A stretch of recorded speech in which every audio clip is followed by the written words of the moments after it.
하나님 앞과 살아있는 자와 죽은 자를 심판하실 그리스도 예수 앞에서 그가 나타나실 것과 그의 나라를 두고 엄히 명하노니 너는 말씀을 전파하라. 때를 얻든지 못 얻든지 항상 힘쓰라. 범사의 오래 참음과 가르침으로 경책하며 경계하며 권하라.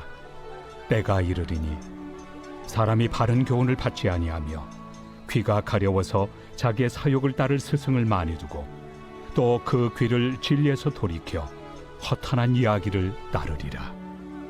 그러나 너는 모든 일에 신중하여 고난을 받으며 전도자의 일을 하며 네 직무를 다하라. 전제와 같이 내가 벌써 부어지고 나의 떠날 시각이 가까웠도다. 나는 선한 싸움을 싸우고 나의 달려갈 길을 마치고 믿음을 지켰으니 이제 후로는 나를 위하여 의의 멸류관이 예비되었으므로 주 곧 의로우신 재판장이 그날에 내게 주실 것이며 내게만 아니라 주의 나타나심을 사모하는 모든 자에게 도니라. 저도 아직은 가보지 못했지만 인도에 가면 타지마할이라고 하는 건축물이 있다고 합니다. 위치는 인도 북부 지역인 우타르 프라데시주라고 하는 그곳에 위치하고 있는데요. 이 야무나 강변에 자리 잡고 있는 이 사원의 모습이 굉장히 아름답고 상당히 많은 관광객들이 방문하는 그런 관광지다라고도 합니다. 자, 그런데 이 사원은 실제로 당시에 무굴 황제 샤자한이라고 하는 사람이 그의 사랑하는 고인이 된 아내 움타즈 마할을 기리기 위해서 세운 무덤입니다. 그래서 이 건축물은 영원한 사랑의 상징으로 여겨지기도 한다고 그래요. 참고로 이 건축물 안에는 약 2만 명의 사람들을 수용할 수 있을 만큼의 큰 공간을 보유하고 있다고 합니다. 자, 그런데 이 건축물은 좀 전에 말씀드린 것처럼 한 남자가 사랑하는 아내 한 사람을 위해서 건축한 겁니다. 물론 지금의 기준으로 본다면 당연히 말도 되지 않는 일이겠지만 당시만 하더라도 절대 왕권의 시대였기 때문에 이 또한 가능할 수 있었던 것 같습니다. 자, 그런데 한 가지 중요한 사실이 있는데요. 한 번은 황제가 이 건축이 제대로 진행되고 있는지 시찰을 간 겁니다. 이때 황제가 실수로 어떤 상자에 발이 걸려서 살짝 넘어질 뻔했다고 그래요. 물론 다치지는 않았습니다. 하지만 현장을 책임지고 있는 소장의 입장에서는 얼마나 식은땀이 났겠습니까? 그래서 황제가 돌아가고 난 이후에 그 상자를 너무나 화가 나고 홧김에 불로 태워버렸습니다. 뭐 화가 나서 그랬을 수도 있겠죠. 그리고 시간이 흘러 이제는 사원을 다 완성을 하게 됐는데 문제는 사랑하는 왕후의 시신을 찾을 수가 없었다라는 겁니다. 나중에 수소문 끝에 알고 보니까 그때 현장 소장이 불로 태워버린 그 상자가 바로 황후의 시신이 담겨져 있던 상자였다라는 거예요. 그래서 엄청난 큰 사원의 건축물, 바로 왕후의 그 한 사람의 시신을 안치하기 위해 만들었지만 실제로 이 사원에는 왕후의 시신이 없다라는 사실입니다. 오늘 사도 바울이 말하는 헛됨이라고 하는 것이 바로 이런 것이에요. 아무리 노력하고 노력해도 결과적으로 남는 것이 없는 노력이 얼마나 헛된 노력이겠습니까? 여러분, 바로 이겁니다.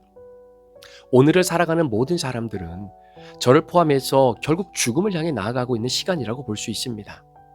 시간의 흐름을 여러 가지로 해석해 볼 수 있겠지만 오늘 말씀을 함께 듣고 계시는 모든 분들은 결국 우리는 죽음을 향해 나아가고 있는 것이죠.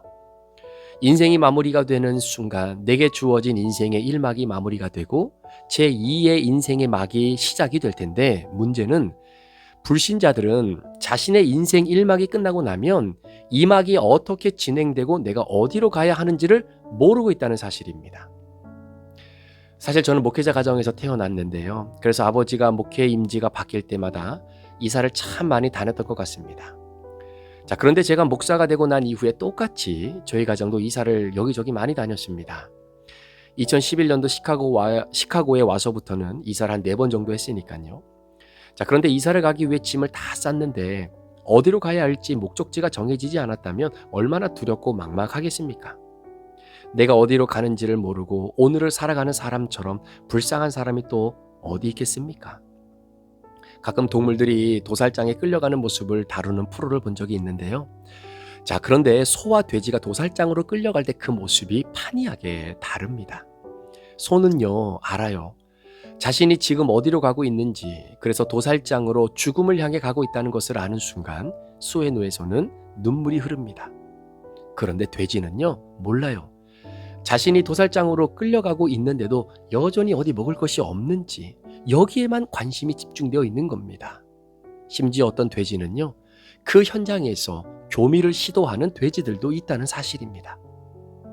그렇게 본다면 이 땅을 살아가면서 내 인생의 이막이 어떻게 펼쳐질 것인지를 알고 살아가는 사람, 내가 죽고 난 이후에 어떤 삶을 살게 될 것인지를 알고 살아가는 사람처럼 여러분 복받은 사람이 어디 있습니까? 이것이 그리스도인들에게 주어진 축복입니다. 그렇다면 그리스도인인 우리가 죽고 나면 반드시 가게 되는 곳이 어디입니까? 자, 오늘 본문 1절은 이렇게 이야기합니다. 하나님 앞과 살아있는 자와 죽은 자를 심판하실 그리스도 예수 앞에서 그가 나타나실 것과 그의 나라를 두고 엄히 명하노니 라고 말입니다. 하나님 앞과 살아있는 자와 죽은 자를 심판하실 그리스도 예수 앞에 반드시 서게 된다는 겁니다. 여러분, 이곳이 우리가 가야 하는 곳입니다. 따라서 내가 어디를 가야 하는지 안다면 그 장소에 맞게 준비할 수 있는 것이죠. 예를 들어 제가 주일에 설교하기 위해 강단에 올라간다라고 한다면 당연히 깔끔하게 양복도 입고, 그리고 무엇보다 설교하러 가니까 당연히 설교문을 준비해서 가야 되겠죠. 만약에 제가 단순히 예배를 회중석에 앉아서 드린다고 한다면 그때는 굳이 제가 설교문을 준비해서 가지 않아도 되는 것 아닙니까? 예를 들어 놀이동산에 놀러 간다고 한다면 다른 것은 준비를 안 해도 입장권은 제가 준비를 해야 되겠죠. 이처럼 내가 가는 곳이 어디인지를 알면 미리미리 준비할 수 있다는 것입니다. 마찬가지입니다. 우리가 가야 할 곳, 서야 할 곳은 하나님 앞과 살아있는 자와 죽은 자를 심판하실 그리스도 예수 앞이기에 준비해야 하는 겁니다. 이처럼 우리는 갈 곳을 압니다. 그러나 불신자들은 본인들이 갈 곳이 어딘지를 몰라요. 그래서 오늘 사도 바울이 디모데에게 간곡히 권면하는 것은 말씀을 전해야 한다, 전도해야 한다, 불신자들이 훗날 어디로 가게 될지를 가르쳐줘야 된다라고 말하고 있는 겁니다. 여러분, 우리가 구원을 받았다고 했을 때 그 구원은 예수 그리스도를 믿는 믿음으로 받는 겁니다. 그런데 그리스도 예수를 믿는 믿음은 반드시 누군가가 나에게 복음을 들려주었기 때문이다라는 사실입니다. 따라서 천국 가는 사람은 내가 받은 복음의 말씀이 있기 때문에 천국 가는 거예요.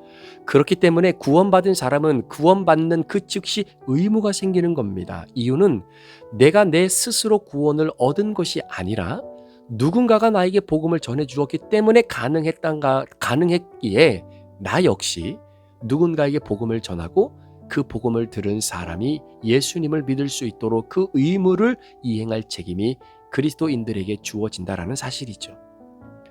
따라서 나는 남을 통해서 구원의 열매를 경험하게 됐으니 우리 역시 남의 구원을 위해 쓰임받아야 하는 것입니다. 우리가 주님 앞에 섰을 때 사실 주님이 보시는 것 두 가지가 아닐까요? 첫째는 예수 그리스도를 믿는 믿음이 있는가? 둘째는 남의 구원을 위해서 복음을 전했을 때 거절을 당해본 적이 있는가? 아니면 복음을 받아들이고 믿음을 고백한 열매가 있는가? 즉 전도의 열매를 물으신다라는 사실입니다. 따라서 여러분, 이 열매 없이 절대로 하나님 앞과 살아있는 자와 죽은 자를 심판하실 그리스도 예수 앞에 서서는 안 됩니다.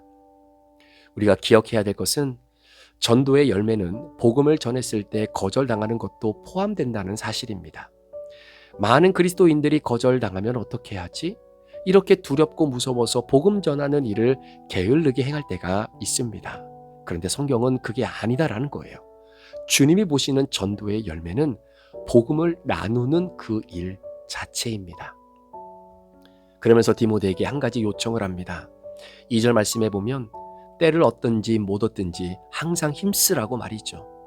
자, 여기서 우리가 착각해서는 안 될 것은요, 때를 얻든지 못 얻든지라고 하는 말은 아무 때나 사람들이 듣던 말던 길거리에서 확성기를 가지고 외치는 차원에서의 때를 얻든 못 얻든을 말하는 것이 아닙니다. 자, 예를 들어 어떤 사람에게 복음을 전하는데요, 그 사람 인생 가운데 복음을 받아들이는 경우가 많을까요? 아니면 복음을 받아들이지 않는 경우가 더 많을까요? 당연히 받아들이지 않는 때가 더 많습니다. 확률적으로. 그러나 언젠가 그 인생의 여정 속에 단 한 번만이라도 복음을 받아들일 때가 있다는 겁니다. 그 한 번의 때를 위해서 항상 준비하라는 거죠. 베드로전서 3장 15절의 말씀처럼 너희 마음에 그리스도를 주로 삼아 거룩하게 하고 너희 속에 있는 소망에 관한 이유를 묻는 자에게는 대답할 것을 항상 준비하되 온유와 두려움으로 하라 라고 말합니다. 우리 브릿지교회는 매달 3번째 주일에 큐티 간증을 합니다. 앞으로 내년에도 간증을 계속 이어나갈 텐데요. 여러분, 간증의 핵심은 이겁니다. 내가 큐티를 하면서 내 죄를 발견하고 그 죄를 용서해 주신 예수님을 만난 그 사건을 고백하는 겁니다. 내가 만난 예수님, 말씀을 통해 내가 경험한 예수님, 다른 사람에게 소개해 줄 수 있는 그 예수님을 항상 준비하라는 거예요. 따라서 간증을 잘 준비한 분들은 언제든지 누구에게나 기회가 찾아왔을 때 내가 만난 예수님, 환난과 고통 속에서 나를 만나주신 그 예수님을 전할 준비가 되어 있는 겁니다. 말씀 속에서 만난 그 주님, 그분을 소개할 준비를 늘 갖고 있으면 정말로 말씀을 전하고 복음을 전하려고 해도 아예 마음과 귀를 닫고 있던 사람이 그의 인생의 어느 한순간 그 마음이 열렸을 그때에 소망에 관한 이유를 묻는 그 사람에게 간증을 준비하고 있는 사람은 대답해 줄 수 있는 것이죠. 사랑하는 성도 여러분, 우리는 오늘도 죽음을 향해 살아갑니다. 그러나 죽음 이후 우리 믿는 자들은 어디로 가야 할지를 알고 있기에 그때를 준비할 수 있는 축복이 우리에게 있는 것이죠.